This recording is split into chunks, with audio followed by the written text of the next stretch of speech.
more than some 20,000 objects within the Chinese collection at the museum. This collection right here, what have you learned through this collection about China and about the West by way of Chinese art? Of course, we are very lucky to have a very rich Chinese collection. Bien sûr, nous avons été très chanceux d'avoir une très riche collection chinoise. Tout d'abord, nous avons des collections d'obligations anciennes de la Chine ancienne. Ce sont des pièces vraiment extraordinaires que nous possédons. Nous avons reçu une donation venant d'un collectionneur belge d'objets de la dynastie Tang il y a quelques années. Et bien sûr, notre département des arts possède beaucoup de porcelaine et de céramique. Je pense que nous avons la plus riche collection de porcelaine du musée Qimei grâce à de nombreux collectionneurs importants. Et les lacs aussi. Et ce que vous dites est très vrai. Bien sûr, nous avons appris à travers ces collections sur l'art chinois, les techniques chinoises, les matériaux et le jade. We devoted an exhibition several years ago about this. Il y a quelques années, nous avons consacré une exposition à ce matériau précieux qu'est la pierre de jade, donc nous en apprenons beaucoup en regardant nos peintures.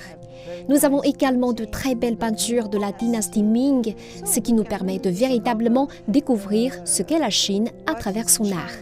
Mais vous avez tout à fait raison, et j'aime à dire qu'il s'agit là d'une vision européenne de l'art chinois. Maybe to precise what I want to tell you.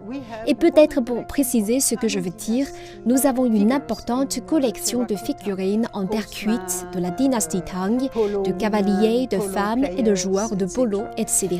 And I was last weekend here in China Et j'étais ici en Chine le week-end dernier à Xi'an, la capitale de la dynastie Tang, et j'ai pu découvrir toutes les reliques que l'on trouve ici en Chine sur la dynastie Tang. Des objets en or, des objets en argent, un monument en pierre, des lacs, des peintures murales de 4 mètres de haut. Et je me suis dit que notre collection ne contenait rien sur la dynastie Tang, mais que c'était typique de ce que les Européens pouvaient collectionner sur le marché entre la fin du 19e et le 20e siècle.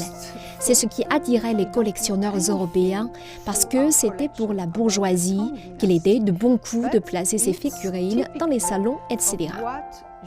So that's why I often say to my Chinese friends, c'est pourquoi je dis souvent à mes amis chinois, venez voir le musée Qimei. Bien sûr, ce n'est pas d'Orsay, ce n'est pas le Louvre, ce n'est pas l'art français.